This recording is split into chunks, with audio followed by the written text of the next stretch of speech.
शांतुल्यम तपो नास्ति, न संतोषात् परम सुखम, न तृष्णाया परो व्याधि, न च धर्मो दया सम। चाणक्य कहते हैं शांति के समान कोई तप नहीं है, संतोष के समान कोई सुख नहीं है, तृष्णा के समान कोई व्याधि नहीं है, और दया से बड़ा कोई धर्म नहीं। शार्ट में बता दिया। मनुष्य राजमहल में रहे या ताजमहल में रहे, चाहे कितनी अच्छी गाड़ी में चले, चाहे जितनी अच्छी साड़ी कोई स्त्री पहने, और चाहे जिसके साथ विवाह हो जाए, और चाहे जो कुछ दुनिया का धन संपत्ति मिल जाए, लेकिन यदि उसको संतुष्टि नहीं है, वो सेटिस्फाई नहीं है, तो उसको सुख नहीं मिलेगा। और ज़्यादातर स्त्रियां अपने पति से असंतुष्ट हैं, और पुरुष अपनी पत्नी से असंतुष्ट है, बाप बेटे से असंतुष्ट है, बेटे बाप से असंतुष्ट है, देवरानी जेठानी से असंतुष्ट है, पड़ोसी पड़ोसी से असंतुष्ट है, और ज़्यादातर लोगों के अंदर असंतोष दिखाई देता है। आज हमारा एक भंडारी कह रहा था, दुनिया का कोई भंडारी ऐसा नहीं है जो सबके पसंद भोजन बना सके। वो हमारे साथ का इस समय मुख्य भंडारी है, गणेशाय नमः नाम है उसका। तो बता रहा था, चाहे जितना अच्छा कोई बनावे, लेकिन सबको पसंद नहीं आएगा, क्योंकि सब अलग अलग टेस्ट चाहते हैं, और एक आदमी 20 प्रकार का टेस्ट थोड़े बना पाएगा। एक बार में एक चीज़ का टेस्ट एक ही जैसा बनेगा, बहुतों को पसंद आएगा, बहुतों को पसंद नहीं आएगा। लेकिन यदि हमें संतुष्ट होने की कला है, तो भोजन भले पसंद आए ना आए, लेकिन हम उसमें अपने आप को संतुष्ट कर सकते हैं। इसलिए कई बार देखा जाता है गरीब लोग भी खुश रहते हैं, क्योंकि वो जैसे हैं वैसी कंडीशन में वे अपने आप को संतुष्ट रखते हैं, इसलिए खुश हैं। कई बार देखा जाता है अमीर लोग भी बहुत दुखी उलझन में हैं, क्योंकि वे अपनी कंडीशन में संतुष्ट नहीं हैं, असंतुष्ट हैं, उनके अंदर तृप्ति नहीं है, इसलिए वे दुखी रहते हैं। और कितने अमीर लोग भी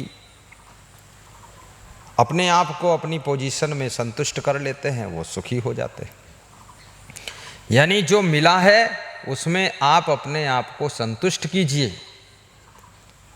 अगर उसमें असंतुष्ट रहोगे जो मिला है, तो आप हमेशा दुखी रहोगे, क्योंकि जो मिला है उसमें आप असंतुष्ट हैं, और जो नहीं मिला है उसकी आस लगा रखे हैं।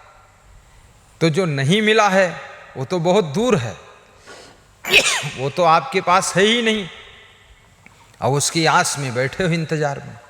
लेकिन जो मिल गया है, जिसकी आस में पहले से थे तुम, वो अब मिला है, अब मिला है उसमें तुम संतुष्ट नहीं हो, तो तुम दुखी रहोगे।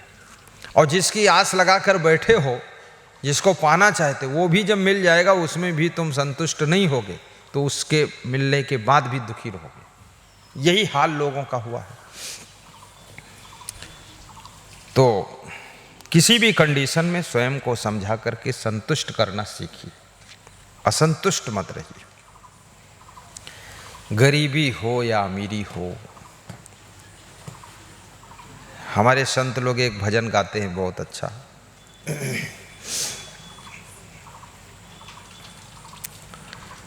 सुख और दुख में गुजर करना सीखें,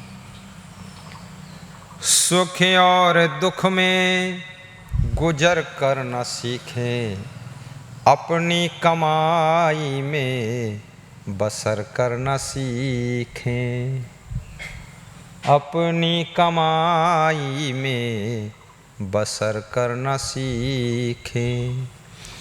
न सीखें कभी हम सताना किसी का, नहीं चाहिए दिल दुखाना किसी का, सदा ना रहेगा जमाना किसी का, नहीं चाहिए दिल दुखाना किसी का।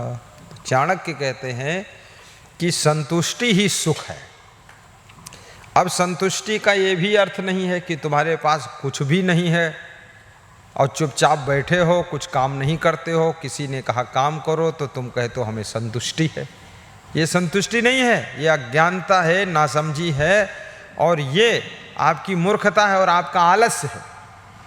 काम ना करना, कुछ ना करना, ये संतुष्टि नहीं, ये आलस्य है, अकर्मणता है, काम चोरी है, निकम्मापना है। काम करो, मेहनत करो, कर्मठ बनो, और जो भी उसका फल मिलता है उसमें संतुष्ट रहो। फल में संतुष्टि, कर्म करने में संतुष्टि नहीं है। कर्म करना चाहिए, उदारता पूर्वक करिए, खूब कठोर परिश्रम कीजिए, तभी तो फल आएगा, तभी तो संतुष्ट होंगे आप। अब बिना कुछ फल प्राप्त हुए काहे की संतुष्टि है? वो तो आलस्य है, आप दुखी रहेंगे।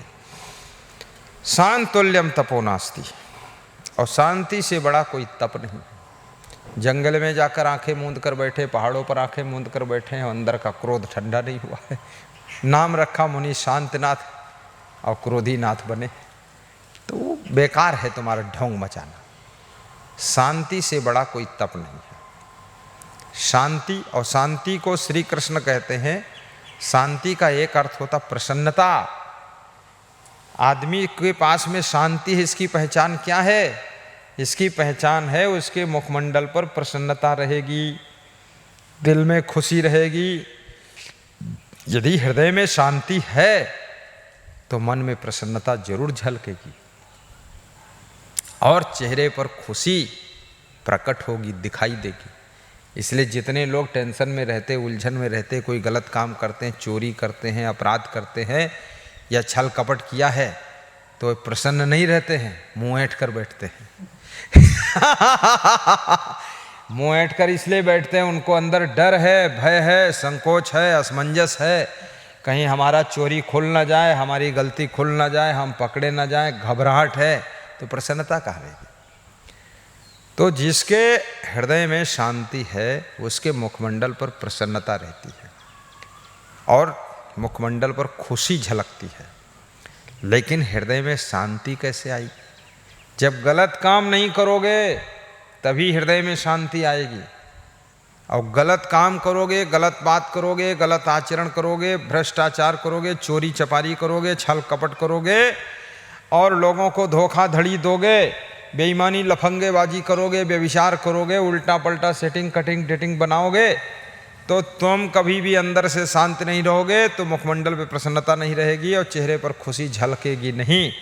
तो शांति के लिए आदमी को अच्छे कर्म करना पड़ेगा, पवित्र अंतःकरण, पवित्र कर्म, पवित्र स्वभाव, सुंदर चरित्र बनाना पड़ेगा, तब आपको शांति मिलेगी। इसलिए आप देखते हैं करोड़पति को शांति नहीं है, अरबपतियों को शांति नहीं है, राष्ट्रपति को शांति नहीं है, प्रधानमंत्री को शांति नहीं है।